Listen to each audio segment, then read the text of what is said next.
শুভ সকাল আমার প্রিয় বন্ধুরা, কেমন আছো তোমরা সবাই? আশা করছি যে যেখান থেকে আমার ভিডিওটা দেখছো তোমরা সকলে খুব ভালো আছো আর সুস্থ আছো। আর আমিও কিন্তু তোমাদের ভালোবাসায় অনেক অনেক ভালো আছি। পূর্ব মেদিনীপুর জেলার ছোট্ট একটি গ্রাম থেকে আমি মৌসুমি। আমার মৌসুমি ব্লগ চ্যানেলে তোমাদের সবাইকে অনেক অনেক স্বাগত আর অনেক ভালোবাসা জানিয়ে আজকে এখন থেকে একটি নতুন ভিডিও শুরু করলাম। আশা করছি আজকের এই ভিডিওটা তোমাদের অনেক ভালো লাগবে। সকাল এখন 6টা 20 আর আমি বসেছি মেয়ের জন্য স্কুলের টিফিন তৈরি করতে। আর আজকে আমি ঘুম থেকে উঠতে বড্ড লেট করে ফেলেছি।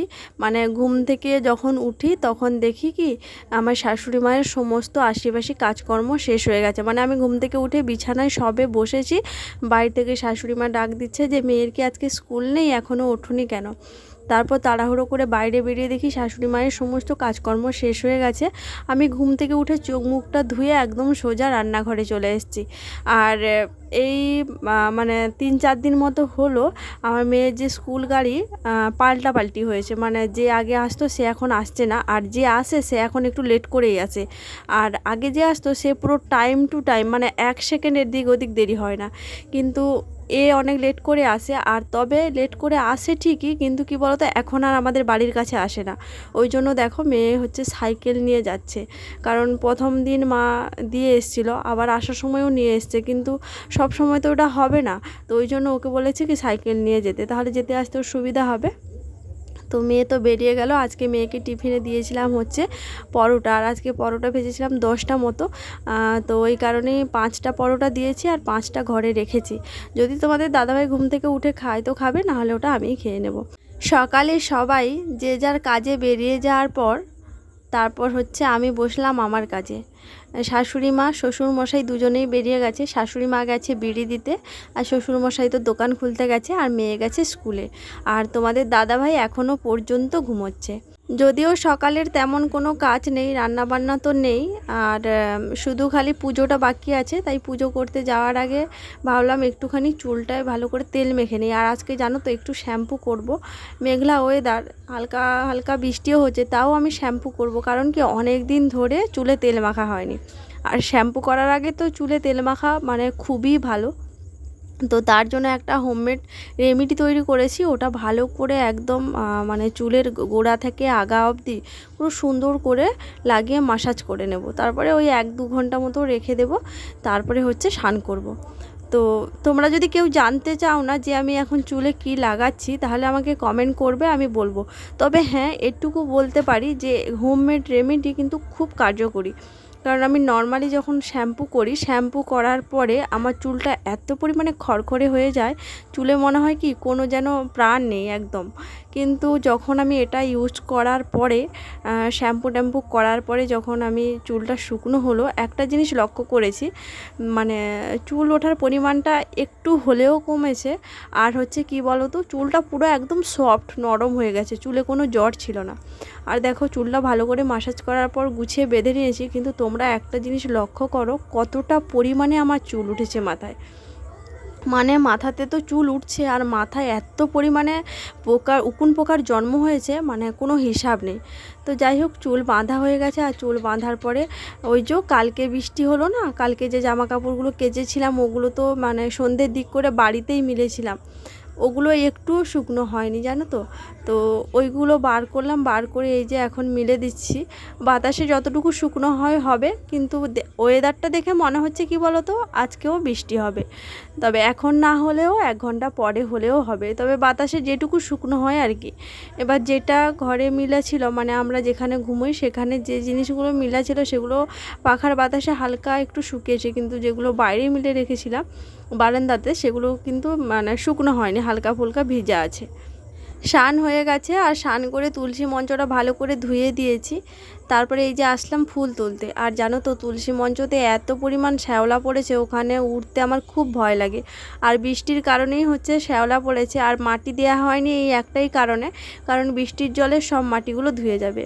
তাই এই বৃষ্টিকালটা খুব সাবধানে আমাকে পুজোটা করতে হবে, কারণ যতক্ষণ না বৃষ্টি বেরোচ্ছে ততক্ষণ মন্দিরের কোনো গতি করা যাবে না, মাটি দিলেই সব চলে যাবে ধুয়ে। তো যাই হোক, এখন এই যে পুজো করব, ফুল সব কটা ফুল তুলে নিয়েছি গাছে। এখনও গাছে কিন্তু অনেক ফুল রয়েছে, মানে এখন গাছে এত পরিমাণে ফুল ফুটছে, আমি একা যদি পুজো করি ফুল মানে শেষ করতে পারছি না। আর গাছ থেকে আমি ততক্ষণ অবধি ফুল তুলতে থাকবো যতক্ষণ অবধি না আমার ফুলের ঝুড়ি ভর্তি হচ্ছে। মানে ফুলের ঝুড়ি ভর্তি হওয়া পর্যন্ত আমি ফুল তুলতেই থাকবো। আমাকে সবাই বলে যে এত ফুল দিয়ে তুমি কি করো, কিন্তু সত্যি কথা বলতে কি বলো তো, আমার ফুল দিয়ে পুজো করতে মানে ঠাকুরের সিংহাসন, তারপরে ঠাকুরকে ফুল দিয়ে সাজাতে আমার এত পরিমাণে ভালো লাগে, মানে খুব ভালো লাগে এই কাজটা করতে। ওই কারণে আমি সবসময় একটু বেশি বেশি করেই ফুল তুলি। মানে নিজেদের গাছে তো তুলি, তাছাড়া যদি পাশের বাড়িতে কারোর গাছে ফুল থাকে সেখান থেকেও নিয়ে আসে। আর বিভিন্ন রকমের ফুল দিয়ে পুজো করতে, ঠাকুর সাজাতে আমি মানে আগাগোড়াই খুব ভালোবাসি। তো যাই হোক, পুজো তো হয়ে গেল। তারপরে এই যে দেখো ঠাকুর প্রণামটা করে নিলাম, তারপরে এবার ঘরে গিয়ে পুজোটা সেরে নেব। পুজো শেষ করতে করতে অনেকটা বেলা হয়ে গেছে জানো, আর এত পরিমাণে খিদে পেয়েছে চোখে আর আমি কিছু দেখতেই পারছি না। আর এমনিতেও আমি খিদে একদমই সহ্য করতে পারি না। এখন বেশ খানিকটা বেলা হয়ে গেছে, কারণ আমার মেয়ে আসার সময় হয়ে গেল। হয়তো আমি খাওয়া শুরু করতে পারবো না, আমার মেয়ে চলে আসবে। তো দেখো বলতে বলতেই কিন্তু আমার মেয়ে চলে এসছে, আমটা কাটা শেষ করতে পারিনি, আমার মেয়ে চলে এসছে। মানে আর এসে যখন দেখে যে আমি আম কেটে মুড়ি খাচ্ছি, আমার মেয়ের শুধু তাড়াহুড়োটা তোমরা দেখো। মানে কি তাড়াহুড়োর মধ্যে যে জামা প্যান্টটা খুলছে, আর আমাকে কি বলছে বলো তো, বলছে আমি রাস্তায় যখন মা আসছিলাম তখন আমি মনে মনে করছি নিশ্চয়ই আমার মা এতক্ষণে আম দিয়ে মুড়ি খাচ্ছে, তাড়াতাড়ি করে সাইকেল চালিয়ে বাড়ি যাই, দিয়ে মায়ের সঙ্গে মুড়ি খাবো। মানে এত সুন্দর গুছিয়ে কথা বলতে পারি না, মানে শুনলেই তোমার হাসি পাবে। তো যাই হোক, ওই জন্য দেখো তাড়াতাড়ি করে জামা প্যান্ট খুলে জামাটা পরে আসনটা নিয়ে চলে এসছে আমার সঙ্গে খাবে বলে। আর জানো তো, আম দিয়ে মুড়ি খেতে আমি খুব ভালোবাসি। শুধু আমি নয়, আমার মতো আমার মেয়েও খুব ভালোবাসে। মানে আম, পাকা কলা, এইসব জিনিস দিয়ে মুড়ি খেতে আমার এত পরিমাণ ভালো লাগে কি বলবো। আর আমার মেয়েও তাই, মানে আমার মেয়ে পুরো আমার মতোই হয়েছে। আচ্ছা তোমরা বলো, মানে তোমরা কারা কারা আছো এমন যারা আম, কলা এইসব দিয়ে মুড়ি খেতে খুব ভালোবাসো? আমার তো খুব ভালো লাগে। তবে হ্যাঁ, আমাদের এদিকে এটা খুব একটা পছন্দ করে না, আমার এই খাওয়াটা নিয়ে সবাই হাসি ঠাট্টা করে। কিন্তু আমি মনে করি কি, আমার রুচি যেমন আমি খাবো তেমন। আমার যেটা ভালো লাগে আমি সেটাই খাবো। লোকের কথা শুনে কেন শুধু শুধু আমার ভালো লাগাকে আমি মানে বিসর্জন দেব? তাই আমি সব সময় আমার মতো করেই চলি, আমার মতো করেই থাকি। মানে আমার যেটা ভালো লাগে আমি সেটাই করি, যেটা ভালো লাগবে না আমি করব না। তবে হ্যাঁ, এমন নয় যে আমি কারোর কথা শুনি না, তবে যেটা শোনা দরকার, শোনাটা উচিত, সেটা আমি অবশ্যই শুনি। কিন্তু আমার ভালো লাগা মন্দ লাগা এটা নিয়ে যদি কেউ কথা বলে, সেটা আমি একদমই নিতে পারি না। তো যাই হোক, মা মেয়ের খাওয়া দাওয়া হলো, খাওয়া দাওয়া শেষ করার পর এই যে রান্নাঘরে আসলাম, এখন রান্না বসিয়েছি। মানে ভাতের হাঁড়ি বসিয়ে দিয়েছি, আর এখন সবজিগুলো কেটে নিচ্ছি। আর আজকে তেমন কোনো রান্না হবে না, টুকটাকই রান্না বান্না হবে। তো ভাত তো হয়ে গেছে, ভাতের হাঁড়িটা নামিয়ে নিয়েছি। আজকে হচ্ছে রান্না করব, ফ্রিজে চিংড়ি মাছ ছিল, চিংড়ি মাছ আর পাকা তেঁতুল দিয়ে টক করেছি, ওটা আগে হয়ে গেছে।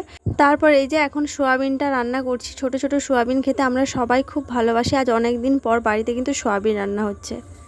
দেখো বিকেলের ওয়েদারটা দেখো কীরকম, মানে সকালবেলা ঘুম থেকে দেখি কি সুন্দর রোদ বেরিয়েছে, তারপরে বেলার দিক করে যদিও মেঘ করেছে কিন্তু বৃষ্টি হয়নি। তো ঘুম থেকে উঠে দেখি এই রকম বৃষ্টি হচ্ছে, প্যাচ প্যাচ করে কাদা। আমাদের ঘরের সামনেটা দেখো কেমন হয়ে গেছে। আজকে ঘুম থেকে উঠেছি হচ্ছে 4:30টার সময়। অবশ্য মানে 4:30টার সময় ওঠার কারণ আছে, কারণ এমনিতেও আমি ঘুম থেকে উঠি 6টা বেজে যায় বিকেলবেলা। আর আজকে 4:30টার সময় উঠেছি, একটাই কারণটা হচ্ছে আজকে বিকেল 5টায় মেয়ের টিউশন ছিল, ওই কারণে তাড়াহুড়ো করে উঠেছি। ঘুম থেকে উঠে মেয়েকে টিউশনের জন্য রেডি করে ওকে টিউশন পাঠালাম। তারপরে এদিকে হচ্ছে শাশুড়ি মা গেল বাজার, কারণ বাবা তো এই সপ্তাহে ঠিকঠাক মতো বাজার করেনি। যাই হোক, আজ অবধি তো চালিয়ে দিলাম, কিন্তু কালকে কি রান্না করব কোনো ঠিকঠাক নেই। ওই জন্য শাশুড়ি মা গেল, বাড়ির কাছে একটা হাট বসে ওখানে বাজার করতে। মানে ঘরের তো সবজিপত্র বাজার করবেই, তাছাড়া এই যে আমাদের এখানে যে সবজি চাষ করা হয়েছে, ওই যে সেখানটায় শাক তুলছিলাম না সেদিনকে, তো ওইখানে কয়েকটা আরও সবজি লাগাবে, আর কয়েকটা বীজও নেবে, আর কয়েকটা সবজির গাছও নিয়ে আসবে লাগাবে, তার জন্য গেছে। মা বেরিয়ে যাওয়ার পরপরই হচ্ছে বৃষ্টিটা হয়েছে। আর ঘুম থেকে উঠে আমার অনেক কাজ হয়ে গেছে। ঘুম থেকে উঠে ঘর ঝাঁটালাম, জামা কাপড় তুললাম, আর তারপরে সব থেকে বড় কাজ হচ্ছে আজকে মেঘলা ওয়েদার দেখে আমি হচ্ছে চাল ভিজিয়েছিলাম, চাল গুঁড়ো করেছি। চলো তোমাদের এই যে দেখো চাল গুঁড়ো করেছি, মানে বৃষ্টি হচ্ছে দেখে না ভয়ে তাড়াহুড়ো করে চালটা আগে গুঁড়ো করে নিয়েছি। কারণ কি বলো তো, যদি লাইনটা চলে যায় তাহলে 12টা বেজে যাবে। কারণ আমার এত ক্ষমতা নেই যে মানে শিল নোড়াতে চাল গুঁড়ো করবো। আগে যখন বিয়ের পর আসি তখন আমাদের বাড়িতে শিল নোড়াতে হতো চাল গুঁড়ো, কিন্তু এখন আর হয় না। মানে আমার বাড়িতে এই 5 বছর মতো হলো মিক্সচার মেশিন নেওয়া হয়েছে, এই কারণে এখন আর ক্ষমতা নেই। তো তাড়াহুড়ো করে আগে চালটা গুঁড়িয়ে নিয়েছি। তো এখনও নারকেল ফাটানো, এখন একটা পরিশ্রমের কাজ নিয়ে বসলাম। কি যে কষ্ট হয় নারকেল বার করতে, এর ভেতর থেকে যে বার করে সেই জানে। আর এই নারকেল ভাঙাটা আমি তোমাদের দাদাভাইয়ের কাছ থেকে শিখেছি। ওকে বললে হয়তো বার করে দিয়ে যেত, কিন্তু বার করার আগে অনেকগুলো আমাকে বকা দিত। কারণ কি বলো তো, বাড়িতে যখনই পিঠে হয়, মানে পিঠে হওয়ার কথা শোনে, তখনই বলে এইসব করতে হবে না, গরমে তুমি খেলে সহ্য হয় না। কারণ আমি তো সবসময় অ্যাসিডের রুগী, যাই খাই অ্যাসিড হয়ে যায়, এই জন্য সবসময় বলে ওগুলো খেতে না। আর আমার না কয়েক মাস ধরে এত পিঠে খেতে ইচ্ছে করছিল, সেই জামাই ষষ্ঠী থেকে অনেক দিন ধরে বলছিলাম শাশুড়ি মাকে। তো গরমের কারণে এতদিন ধরে হচ্ছিল না, আর এখন বৃষ্টি হচ্ছে বলে সেই ফাঁকে আমি চাল ভিজিয়ে চালটা গুঁড়ো করে নিয়েছি। তো নারকেল তো ভাঙা হয়ে গেছে, চাল গুঁড়ো টুড়ো সব ঘরে গুছিয়ে রাখলাম। তারপরে দেখি কি আমার মা, মানে আমার শাশুড়ি মা দেখো কীরকম সর্বনাশটা করে এসছে। ওই যে বিকেলে বাজার করতে গেছিলো, মানে বাজার করে আসার সময় কোথায় রাস্তায় স্লিপ করে মুখ ঠুকে পুরো একদম পড়ে গেছে। দিয়ে দেখো পুরো হাঁটু কতটা কেটে নিয়ে এসছে। আমার কাছে একটা কাটার মলম ছিল, ওটা দিলাম। ওটা কিন্তু 2-4 বার লাগালে ব্যথা শুকিয়ে যাবে। তো ভালো করে লাগিয়ে তারপরে এই যে দেখো মা কী কী বাজার করেছে সেগুলো তোমাদেরকে দেখাচ্ছি আর গুছিয়ে রাখছি। পটল নিয়ে এসছে, মিষ্টি কুমড়ো নিয়ে এসছে, শসা নিয়ে এসছে, লেবু নিয়ে এসছে, বাঁধাকপি নিয়ে এসছে, আর কয়েক রকমের বীজ নিয়ে এসছে। আর বাঁধাকপিটা নিয়ে আসার একটাই কারণ, ওই যে আজকে পুর পিঠে হবে তার জন্যই। কারণ কি বলো তো, আমি না মানে নারকেলের পুর দিয়ে পিঠে একদমই খেতে পারি না, আমার তেমন একটা ভালো লাগে না। মানে 2-1টা খাই, কিন্তু এই বাঁধাকপি দিয়ে যে পুরটা হয় ওটার পিঠা খেতে আমি খুবই ভালোবাসি। তো ওই জন্য বাঁধাকপি নিয়ে এসছে। অতটা রান্না করব না, একটু রান্না করব আর একটু রেখে দেবো। তো এখন দেখো নারকেলটা কুড়ে নিচ্ছি। মাকে বললাম একটুখানি তুমি গিয়ে বসো, পাটা ব্যথা, সবে মলম লাগিয়েছো, আমি এদিকে গুছিয়ে নিয়ে তারপর তোমাকে ডাকবো। তো নারকেলটা কুড়িয়ে নিয়েছি। আমি বসে না নারকেল কুড়াতে পারি না, ওই জন্য দেখো মানে বটিটাকে উল্টো দিকে ঘুরিয়ে ঘুরিয়ে কোনো রকম করে নারকেলটা কুড়ে নিয়েছি। নারকেলটা কোড়ানো হয়েছে, কোড়ানোর পর বাঁধাকপিটা কাটলাম। তারপরে বাঁধাকপি কেটে ধুয়ে, মানে আমি নিজেই আজকে নারকেলের পুর তৈরি করেছি, নিজেই মানে তরকারি করেছি বাঁধাকপির, সমস্ত কিছু করে তারপরে চালটা ভালো করে মানে কি বলে ওটাকে, পাক করা বলে, তো আমার ঠিক জানা নেই। তো যাই হোক ওটা করেছি। তারপরে শাশুড়ি মার কাছে নিয়ে এসে এখন দুজনে মিলে এই যে পিঠে তৈরি করতে বসেছি। আর মেয়ে হচ্ছে গেছে টিউশন, এখনও আসেনি। আমাকে শাশুড়ি মা বলছে কি তাড়াতাড়ি করে পিঠে তৈরি করো, কারণ মেয়ে আসার আগে যদি হয়ে যায় তাহলে এসে হচ্ছে মেয়েটা খাবে। আর এমনিতেই এখন অনেক বেলা হয়ে গেছে, মানে রাত হয়ে গেছে, ওই 8টা মতো বাজে, 8টা 8:30 মতো আমার মেয়ে চলে আসবে এইবারে। তো ওই কারণেই হচ্ছে তাড়াতাড়ি করে পিঠে তৈরি করছে। আর দেখো বড় মা এসছে, মানে এই বড় মার সঙ্গে আমার শাশুড়ি মা দুজন মিলে গেছিলো হচ্ছে বাজার। কিন্তু বড় মা তো ঠিক আছে, আমার শাশুড়ি মা হচ্ছে পাটাকে কেটে নিয়ে চলে এসছে। তো এখন বড় মা আমাদের বাড়িতে এসছে একটাই কারণ, ওই যে বীজ কিনেছে অত রকমের, অতগুলো বীজ, এই বীজগুলোই নিতে আমাদের বাড়ি এসছে। তো যাই হোক বড় মা বীজ নিয়ে চলে গেল। আর এদিকে দেখো আমাদের পিঠে তৈরি কমপ্লিট, মানে কমপ্লিট হয়নি, এই একবার বসলো, এখনও তৈরি হচ্ছে। তো যাই হোক চলো আজকের আর ব্লগটা বড় করব না, এখানেই শেষ করব। সবাই ভালো থাকো, সুস্থ থাকো, সবাইকে আজকের মতো টাটা।